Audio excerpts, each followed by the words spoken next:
At this time, I would like to introduce Dr. Sophie Richardson. Dr. Richardson is an advocacy director of Human Rights Watch Asia Division, and she speaks fluently Mandarin, Chinese Mandarin. She wrote on domestic Chinese political reform, democratization and human rights in Cambodia, China, Hong Kong, and the Philippines. She also wrote a book on Ho Chi Minh and wrote an article about Vietnam where Big Brother is all too real. Dr. Richardson will speak on the struggle of the Montagnards in Vietnam. Please welcome Dr. Richardson. Thank you very much for inviting me to be with you this afternoon. I'm a little bit intimidated at the prospect of following Mr. Royce. I'm slightly more intimidated at speaking in a room full of people who know infinitely more about the struggle for human rights in Vietnam than I do. It's an honor and quite a humbling experience to be here with you this afternoon. Thanks very much to the Vietnam Human Rights Network. It's working with people like you, people like Fitz, people like Ben, people like Jackie, people like Liam Dong, who inspire us and challenge us, and I think give the community hope. I wanted to share with you the summary of our forthcoming World Report on Vietnam, just to give you a sense of where we think Vietnam stands at the moment. The document doesn't come out for another month or so, but I think it's an appropriate moment to share the following analysis with you. Vietnam has intensified its suppression of dissent in 2009 in an effort to bolster the authority of the Communist Party, arresting and imprisoning dozens of peaceful democracy activists, online critics, human rights defenders, and independent religious activists.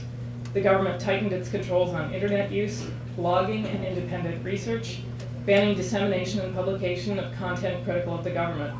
Religious freedom continued to deteriorate, with the government targeting religious leaders and their followers who advocated for civil rights, religious freedom, and the equitable resolution of land disputes, all while serving as a member of the United Nations Security Council.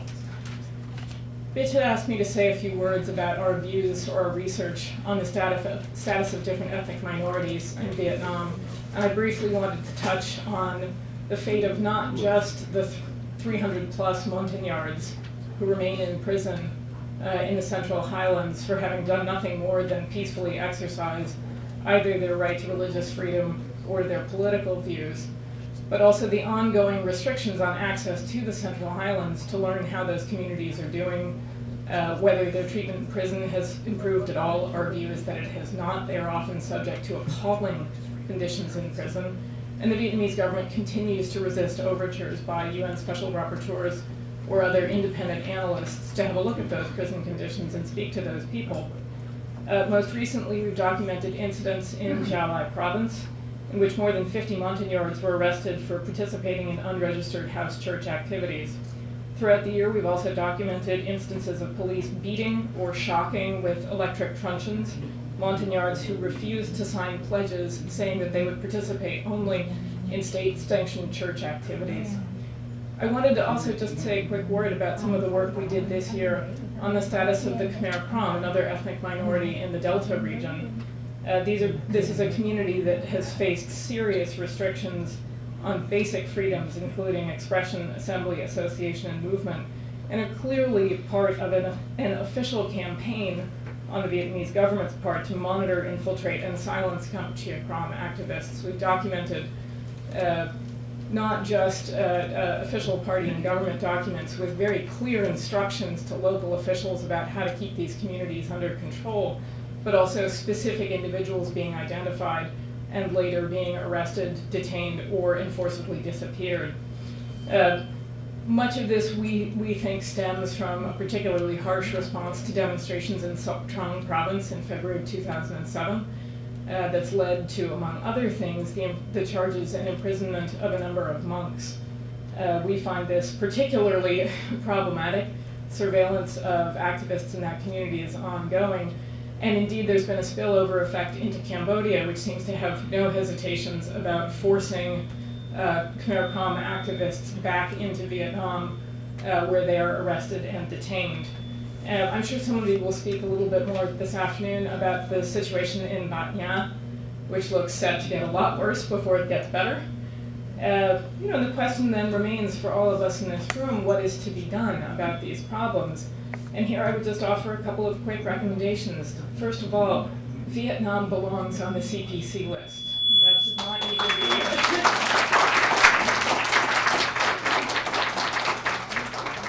It's extraordinary that that's even subject to debate. Second of all, pass the Vietnam Human Rights Act. It is badly needed. It is long overdue. It's incredibly reasonable in many respects, and I think there's no reason that shouldn't be able to make it out of the Congress this year. I think particularly given what's happened with Father Lee in the last month, I'm increasingly of the view that no US government official should set foot in Vietnam or meet with a Vietnamese government counterpart without raising his case, without raising the cases of Tran Khai Tran Thuy, the case of Pastor Nguyen Công Trinh, or Lê Công Deng. These people have to be mentioned. They have to be mentioned all the time. There's no excuse for failing to do that. And last but not least, I would urge you to keep doing what this community does best. Abuse your democratic freedoms, especially here in Washington. Call your members of Congress, write letters, organize, invite your members to come to events like this. This community is extremely well organized and very effective, and I think it makes an enormous difference. If you want to see the Vietnam Human Rights Act passed, you can get everyone in this room to call the Senate Foreign Relations Committee's offices and express your support. This community has incredible power here in Washington, and I really encourage you to keep using that. Thank you for having me.